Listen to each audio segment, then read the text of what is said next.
दर्शकों, नवंबर का महीना जल्दी शुरू होने जा रहा है। हमारी मासिक राशि वाले देश की श्रृंखला में भी हम लगभग आखिरी पड़ाव में पहुंच चुके हैं, क्योंकि हमने अब तक आपको 10 राशियों के बारे में अलग अलग वीडियो में बता चुके हैं कि उनके लिए नवंबर का महीना कैसे जाएगा। अब आज की इस वीडियो में चर्चा करेंगे हमारी 11वीं राशि कुंभ राशि के बारे में। उनके लिए कैसे रहेगा नवंबर का महीना, किस प्रकार के उतार चढ़ाव से गुजरना पड़ सकता है, जो भी ग्रह गोचर की स्थिति बनती है उसके अनुसार। साथ ही आपको हम पूरे विश्लेषण के साथ सामने प्रस्तुत करेंगे कि आपके स्वास्थ्य के लिए कैसा रहेगा नवंबर का महीना, किस प्रकार के उतार चढ़ाव से आपको गुजरना है, किस प्रकार की सावधानी आपको बरतनी है। इसके अलावा शिक्षा करियर के लिए कैसा रहेगा नवंबर का महीना कुंभ राशि के जातकों के लिए, किस प्रकार के अवसर आपको मिल सकते हैं। इसके अलावा कार्य क्षेत्र का माहौल कैसा रहेगा, क्या नई नौकरी के लिए सफलता मिलेगी या नहीं। इसके अलावा व्यवसाय या बिजनेस के लिए कैसा रहेगा नवंबर का महीना, इसे समझना बहुत जरूरी है। निवेश के नए अवसर मिलेंगे, क्या सावधानी आपको बरतनी है। उसी प्रकार से समझेंगे आपके प्रेम संबंध यानी लव रिलेशनशिप के लिए कैसा रहने वाला है नवंबर का महीना, आप लोग के बीच में किस प्रकार की प्रगति देखने को मिल सकती है। विवाहित दंपति के लिए कैसे रहेगा, क्या संतान प्राप्ति का योग बनेगा, आपसी संबंध कैसे रहेंगे, तो ये पूरी चर्चा करेंगे आपके साथ। इसके अलावा आपको बताएंगे ज्योतिष प्रामाणिक उपाय, तो वीडियो के अंत तक जरूर बने रहे।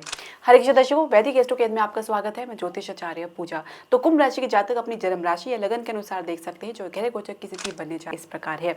लग्न शनि आपके लगन में ही गोचर कर रहे हैं, यहाँ पे शनि वक्री अवस्था में है। द्वितीय भाव में राहु मीन राशि में गोचर कर रहे हैं। चतुर्थ भाव में बृहस्पति वृषभ राशि में गोचर कर रहे हैं, यहाँ पे जो बृहस्पति है वक्री अवस्था में है। इसके अलावा मंगल आपके छठे भाव में कर्क राशि में गोचर कर रहे हैं, यहाँ पे मंगल नीच अवस्था में। केतु अष्टम भाव में कन्या राशि में गोचर कर रहे हैं। सूर्य चंद्रमा के साथ शुरुआत करेंगे आपके नवम भाव से, और यहाँ पे जो सूर्य है वो नीच अवस्था में है तुला राशि में। इसके अलावा दशम भाव में शुक्र के साथ बुध गोचर करें वृश्चिक राशि में। अब आप इसमें कुछ परिवर्तन देखेंगे, जैसे कि 7 नवंबर को शुक्र जो है धनु राशि में प्रवेश कर जाएंगे। शनि 15 नवंबर को मार्गी हो जाएंगे, यानी आपके जो लग्नेश है वो मार्गी हो जाएंगे। आपके लिए बहुत बड़ी राहत की बात रहेगी। 16 नवंबर को सूर्य जो है आपके दशम भाव में वृश्चिक राशि में प्रवेश कर जाएंगे, यहाँ पे सूर्य नीचित अवस्था से बाहर निकल आएंगे। इसके अलावा बुध जो है 26 नवंबर को वक्री हो जाएंगे आपके दशम भाव में रहते हुए। तो आपके सप्तमेश और लग्नेश की स्थिति जो है पहले से बेहतर होने वाली है। तो इसमें आप देखेंगे मध्य नवंबर के बाद काफ़ी आपको सुधार देखने को मिलेगा। पूरे विस्तार के साथ हम आपको जरूर बताएंगे, लेकिन शुरुआत करने से पहले मैं आपसे एक निवेदन करना चाहूँगी कि आप हमारे चैनल को सब्सक्राइब करें, बेल नोटिफिकेशन जरूर प्रेस करें। इसके अलावा आप हमारे चैनल को लाइक और शेयर जरूर करें। तो स्वस्थ यदि हम बात करें तो देखिए नीच के मंगल अभी आपके छठे भाव में गोचर करें, जो रोग रिपु ऋण का कारक है। यहाँ पे बैठ के मंगल की दृष्टि आपके लगन पे ही भी पड़ रही है, द्वादश भाव में भी पड़ रही है। तो कहीं ना कहीं आपको अपने स्वास्थ्य को लेकर कोई लापरवाही नहीं करनी है, खासकर खान पान को लेकर उचित सावधानी आपको बरतनी है। अपने आसपास के लोगों के साथ संयम बना के चले, कहीं ना कहीं उग्रतापन या आपके भीतर का चिड़चिड़ापन बाहर निकल सकता है। इसके अलावा क्योंकि मंगल की दृष्टि छठे भाव से आपके लगन में पड़ रही है और यहाँ पे शनि आपकी जो वक्री अवस्था में है, तो स्वास्थ्य लाभ में भी थोड़ा सा आपको धैर्य धारण करना होगा। हालांकि मध्य नवंबर के बाद कुछ अच्छी गति आपको देखने को मिल सकती है। वैसे भी कुछ रक्त विकार की समस्या देखी जा सकती है, जिसमें बीपी की समस्या अधिक हो सकती है या अन्य कोई रक्त इन्फेक्शन देखा जा सकता है, क्योंकि यहाँ पे मंगल पर राहु की दृष्टि पड़ रही है। तो कहीं ना कहीं इसके कारण आपके स्वभाव में कुछ उग्रतापन अधिक देखा जा सकता है, और जिसकी वजह से हर बात पे आप चिड़चिड़ापन अपना निकालते नजर आ सकते हैं। इसके अलावा अगर हम बात करें बृहस्पति जो कि वक्री अवस्था में चतुर्थ भाव में गोचर करें अपनी शत्रु राशि में, अब यहाँ पे केतु की दृष्टि पड़ रही है अष्टम भाव में। तो हृदय के मरीज थोड़ी स्लो रिकवरी देख सकते हैं, कुछ बाधा भी देख सकते हैं। इसके अलावा आप अपने भीतर कॉन्फिडेंट भी बना के रखें, क्योंकि कहीं ना कहीं अपने स्वास्थ्य को लेकर थोड़ा हताश आप होते नजर आ सकते हैं, क्योंकि सूर्य भी आपके नवम भाव में नीचे अवस्था में बैठे हैं। तो अपने स्वास्थ्य में पॉजिटिविटी लाने के लिए आपकी सोच पॉजिटिव होनी बहुत ज़रूरी है, तभी आप स्वास्थ्य में लाभ प्राप्त करेंगे। तो इसके बारे में आपको अच्छे से जानकारी होनी चाहिए कि जब आप मेडिटेशन करते हैं या ध्यान करते हैं तो इससे आपका फोकस जो है एक जगह दृढ़ रहता है, और जिसकी वजह से आपके भीतर कॉन्फिडेंस में वृद्धि आती है। तो आप मेडिटेशन ध्यान करें, इससे आपके स्ट्रेस तनाव दूर होते हैं। व्यायाम और आप योगा भी कर सकती हैं, ये बहुत अच्छा डेली एक हेल्दी लाइफ रूटीन है। अगर आप अपनाएंगे तो कोई भी छोटी मोटी समस्या से आप बाहर जरूर निकलेंगे। हालांकि 15 नवंबर के बाद बहुत अच्छा सुधार आपको देखने को मिलेगा। इसके अलावा हम चर्चा करेंगे शिक्षा और करियर की, कैसे रहेगा नवंबर का महीना।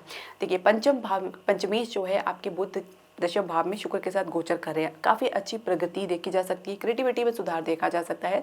इसके अलावा आपके शनि जैसे ही आप वक्री अवस्था से बाहर निकलेंगे तो जो अब तक आप काम को आगे के लिए टाल रही है, जो भी आप प्रयास करें, जो प्लानिंग करें, उसमें पूरी तरीके से आप उसको कार्यान्वित नहीं करें या उसको पूरी तरह से इंप्लीमेंट नहीं करें, तो उसमें थोड़ी सी तेज़ी आपको देखने को मिलेगी। आप अपने पढ़ाई को, अपने करियर को गंभीरता से लेंगे।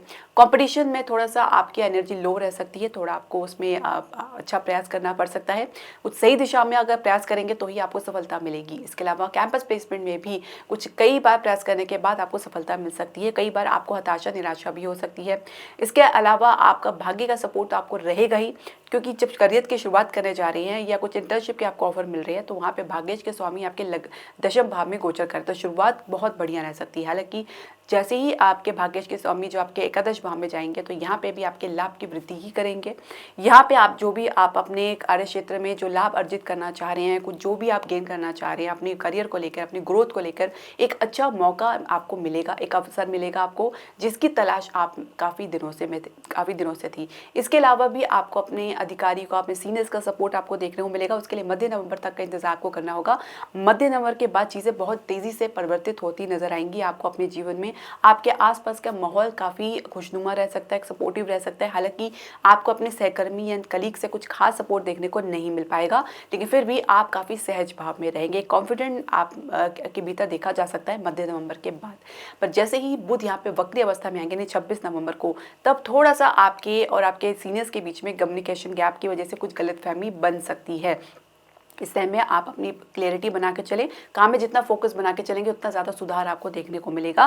और इसके अलावा आप अपने करियर के प्रति यदि बहुत ज़्यादा गंभीर हैं तो निश्चित तौर से आप ये छोटी मोटी समस्या से भी बाहर निकल आएंगे, क्योंकि तब आपके परफॉर्मेंस में कोई कमी नज़र नहीं आएगी, आपका परफॉर्मेंस उत्तम रहेगा, अपेक्षित रहेगा, और इसकी वजह से आपकी जो भी गलतफहमी है शीघ्र ही दूर होगी। लेकिन फिर भी बुध की वजह से कुछ कम्युनिकेशन गैप की संभावना बन सकती है।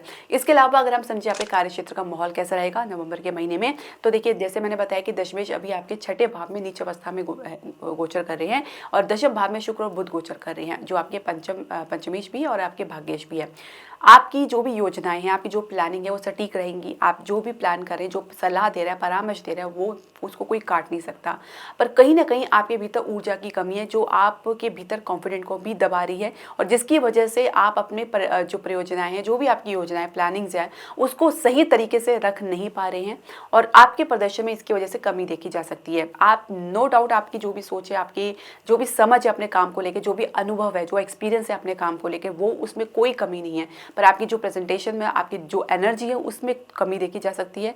कहीं ना कहीं आप नकारात्मक सोच का शिकार हो सकते हैं, खासकर अपने आसपास के कलीग की वजह से आपके मोरल डाउन हो सकते हैं, जिसकी वजह से आपके परफॉर्मेंस में दिक्कत आ सकती है, दिक्कतों को सामना करना पड़ सकता है। तो कुछ चैलेंजेस आपको अपने सहकर्मी या कलीग से आपको देखने को मिल सकता है।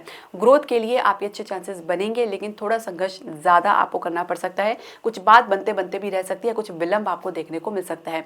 नई नौकरी के प्रयास में आपको शुरुआत में तो क्या सफलता नहीं मिल पाएगी, लेकिन मध्य नवंबर के बाद अच्छी खासी सफलता आपको देखने को मिलेगी। तो आप अपने भीतर धैर्य बना के चले, अपने परफॉर्मेंस को जितने ज़्यादा इम्प्रूव करेंगे उतना ही आपके सिलेक्शन के चांसेस ज़्यादा बढ़िया रहेंगे। इसके अलावा आपको स्थान से बाहर कुछ अगर यात्रा पे जाना पड़ रहा है या कुछ इधर उधर के लिए संघर्ष करना पड़ रहा है, तो वो संघर्ष थोड़ा सा आपके लिए नकारात्मक रह सकता है। कुछ आपको कड़वे अनुभव भी हो सकते हैं, और जिसके आधार पर थोड़ा सा आप हताश और निराश भी हो सकते हैं। पर कुल मिला के यदि हम बात करें मध्य नवंबर के बाद आपके भीतर एक अच्छा कॉन्फिडेंट डेवलप हो सकता है। इसके अलावा अधिकारी जो आपसे कटे हैं, जो भी आपके उनके बीच में मिसअंडरस्टैंडिंग है या कुछ सपोर्ट की कमी है, तो वो भी धीरे धीरे दूर होगी। पर आपको अपना जो भी स्टैंड है उसको क्लियर करके चलना है, अपने काम में फोकस बना के चलना है। तो करियर ग्रोथ में आपको कह सकते हैं मध्य नवंबर के बाद के जो चांसेस है वो ज़्यादा बेहतर आपको लगेंगे। अब व्यवसाय बिजनेस के लिए कैसा रहेगा नवंबर का महीना? सप्तमेश आपके नवम भाव में भाग्य स्थान पे गोचर करें नीच अवस्था में, और आपके लग्नेश शनि है वक्री अवस्था में। तो लंबे समय से आप कह सकते हैं कि कुछ आपको बाधाओं का सामना करना पड़ रहा है। आपकी प्लानिंग जो है वो अधूरी रह रही है, आपके आइडियाज़ है जो पूरे नहीं हो पा रहे हैं, इंप्लीमेंट नहीं हो पा रहे हैं, जिसकी वजह से आप कुछ खास प्रोग्रेस अपने बिजनेस को लेकर नहीं देख पा रहे हैं।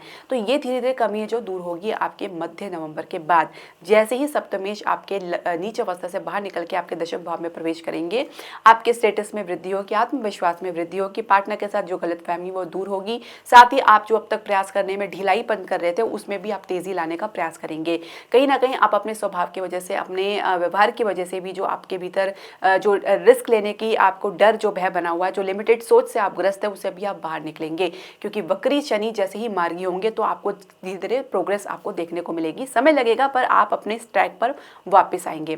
इसके अलावा नए निवेश के भी कुछ अवसर आपको मिलेंगे और खासकर फाइनेंशियल सेक्टर में उतार चढ़ाव के बावजूद भी एक स्टेबिलिटी आपको देखने को मिल सकती है, एक सामान्यता आप उसमें बनी रह सकती है। शेयर मार्केट में कुछ आपको ज़रूरत से ज़्यादा मन लुभावने ऑफर आपको लग सकते हैं, पर ग्राउंड रियलिटी कुछ और भी हो सकती है, क्योंकि कई बार प्रयास करने के बाद ही कुछ आपको अपेक्षित परिणाम देखने को मिल सकता है। इसके अलावा बजट की समस्या दूर हो सकती है। इसके अलावा अगर हम बात करें घरेलू उत्पाद में या रियल एस्टेट के बिजनेस में, तो इसमें भी आप कुछ ठहराव या विस्तार आपको देखने को मिलेगा। इसके अलावा अन्य क्षेत्र में भी कुछ आपको मिला जुला रिस्पॉन्स देखने को मिल सकता है, लेकिन कुछ लाभ के संकेत आपको मध्य नवंबर के बाद मिलेंगे जो बेहतर स्थिति आपको लगेगी। इसके अलावा अगर आप विदेश से कुछ डील कर रहे हैं तो उसमें भी आपको कुछ इंतजार करना पड़ सकता है। मध्य नवंबर के बाद ही कुछ ज़्यादा प्रयास करें, अपने एफर्ट में तेजी लाएं तो आपको सफलता जरूर मिलेगी। तो कुल मिला के बिजनेस के लिए आप मध्य नवंबर के बाद का जो समय है वो आपके लिए काफ़ी अनुकूल रहने वाला है। शुरुआत आप पहले से देख पाएंगे जहाँ पे आपके धीरे धीरे काम बनने शुरू होंगे। इसके अलावा अगर हम बात करें आपके प्रेम संबंध लव रिलेशनशिप की, तो वो कैसा रहेगा। पंचमेश बुध है आपके दशम भाव में शुक्र के साथ गोचर कर रहे हैं, तो ये भी संभव है आप अपने कार्यक्षेत्र में किसी के साथ संबंध में जुड़ जाएं, किसी के साथ आकर्षण महसूस करें, या आप जिस भी कार्यक्षेत्र में एक संदर्भ में कहीं भी आप यात्रा करें तो वहाँ पे कोई संबंध जुड़ जाए, तो इसकी भी प्रबल संभावना बनी हुई है, हालांकि ये अस्थायी रह सकता है। इसके अलावा जल्द ही आप इस टेम्परेरी आकर्षण से बाहर निकलेंगे। प्रेम संबंध में आपको कुछ चुनौतियों का सामना आपको मध्य नवंबर के बाद कुछ देखने को मिल सकता है, जहाँ पे आप लोगों के ईगो आपस में क्लैश हो सकते हैं। इसकी वजह से कुछ आप एक दूसरे को सुनना या समझना पसंद नहीं करेंगे। एक तालमेल की कमी देखी जा सकती है, एक अलाइनमेंट की कमी देखी जा सकती है। विवाह की चर्चा भी अगर आप मध्य नवंबर के बाद ही करें तो ही आपको कुछ क्लैरिटी देखने को मिलेगी। आपको भी अपने रिलेशनशिप को लेकर, अपने संबंध को लेकर भी कुछ समझदारी दिखाई देगी या कुछ सोच आप समझेंगे, सोच या विचार करेंगे। इसके अलावा परिवार के साथ तो कुछ खास सपोर्ट आपको देखने को नहीं मिल पाएगा। कुछ शुरुआत में आपको एक दिखावे का सपोर्ट तो ज़रूर मिल सकता है, लेकिन भीतरी कुछ और बात हो सकती है, तो ये आपको समझना होगा। इसके अलावा अगर हम बात करें विवाहित दंपत्ति के लिए कैसा रहेगा, घरेलू मामले में कहीं ना कहीं कुछ रुकावट या अवरोध देखने को मिल सकता है, जिसके कारण आप लोग के रिलेशनशिप में थोड़ी तर्क वितर्क या वाद विवाद भी देखा जा सकता है। हालांकि मध्य नवंबर के बाद के समय जो है आपके जीवन साथी में कुछ परिवर्तन लेकर आएगा, जिसमें उनके आत्मविश्वास में वृद्धि देखने को मिल सकती है। इसके अलावा कहीं ना कहीं आप लोगों को अपने ईगो पे अच्छे से काम करना होगा, इसकी वजह से आप लोगों की रिलेशनशिप काफ़ी ज़्यादा इफेक्ट हो सकती है। वक्री शनि जैसे ही मार्गी होंगे तो भी आप अपनी तरफ से कुछ एफर्ट लगाना पसंद करेंगे, अन्यथा हर बात को आप एक मजाक में टाल रहे हैं या उसको आगे से इग्नोर कर रहे हैं, तो जिसकी वजह से भी संबंध में एक तारतम्यता की कमी देखी जा सकती है, एक बेहतर अलाइनमेंट की कमी देखी जा सकती है। अब आप संतान के लिए प्रयास कर रहे हैं तो उसके लिए अगर मैं कहूँ तो शुरुआत का समय तो कुछ बेहतर रहेगा, लेकिन फिर भी आपको बृहस्पति का उपाय जरूर करना होगा, क्योंकि प्रयास काफ़ी करना पड़ सकता है। संघर्ष काफ़ी लंबा है, विलंब देखने को मिल सकता है आपको परिणाम में, तो उसके लिए आप बृहस्पति का उपाय अवश्य करें। संतान से आपको मिला जुला रिस्पॉन्स देखने को मिल सकता है, हालांकि संतान की कोई सफलता आपको ज़रूर प्रभावित करेगी, हर्षित करेगी और गर्वित करेगी। अब उपाय की अगर हम बात करें तो देखिए आपको अपने सप्तमेश का लगातार उपाय जरूर करना चाहिए यदि आप अपने बिजनेस में और अपने कार्य क्षेत्र में अच्छी ग्रोथ चाहते हैं, और अपने रिलेशनशिप के लिए भी अगर आप गंभीरता आपके भीतर है तो आप प्रत्येक दिन सूर्य देव को अर्घ दे। तांबे के लोटे में आप एक चुटकी सिंदूर भी मिला सकते हैं। इसके अलावा अगर हम बात करें आपके लग्नेश की यानी शनि का भी अगर उपाय करें तो ज़्यादा बेहतर रहेगा, तो उसके लिए आप शनि संबंधी वस्तु का आप दान कर सकते हैं। प्रत्येक शनिवार को आप शनि मंदिर में जा सकते हैं, या आप वैसे भी आप किसी गरीब की मदद कर सकते हैं, या किसी मजदूर की अगर आप मदद करें खाने से पीने से, जैसा आपका सामर्थ्य है, तो उससे भी शनिदेव मजबूत होते हैं, आपसे प्रसन्न रहते हैं। इसके अलावा जैसे अगर आप संतान प्राप्ति के इच्छुक हैं तो आपको बृहस्पति को उपाय जरूर करना चाहिए। इसके लिए आप हो सके तो संतान गोपाल का पाठ कर सकते हैं, या तो आप विष्णु सहस्त्र नाम का पाठ आप कर सकते हैं, तो ये बहुत ही कारगर उपाय रहेगा। बृहस्पति संबंधी वस्तु का भी आप दान कर सकते हैं। तो ये उपाय मैं हमेशा आपको बताती हूँ और आप इसे ज़रूर करें। एक प्रकार से जो ये उपाय है बहुत ही कारगर साबित है, बहुत आसान है और आपके लिए बहुत ही आपकी पहुँच में है, तो श्रद्धा विश्वास के साथ ये उपाय ज़रूर करें। तो दर्शकों, आपके जो भी प्रश्न, सजेशन या राय है आप हमारे कमेंट बॉक्स में ज़रूर डालें। हरे कृष्णा।